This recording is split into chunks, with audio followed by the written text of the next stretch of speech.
وقعت وزارة التخطيط العمراني والإسكان والمرافق العامة وشركة سوداتي للاتصالات اليوم عقد لتشييد برج سكني للعاملين بالشركة يشتمل على 60 شقة، حيث وقع عن الوزارة المهندس صلاح الدين المدني مدير مصلحة الأراضي، وعن شركة سوداتي الأستاذ محمد عثمان أحمد ممثل العاملين.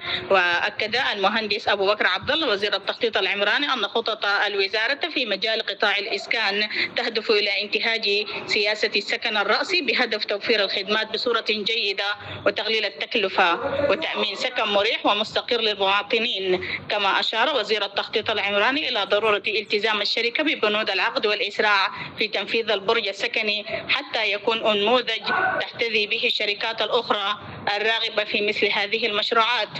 كما ثمن دور الشركة السوداني في حرب الكرامة وتوفير خدماتها بصورة سريعة وجيدة بعد تحرير ولاية الجزيرة.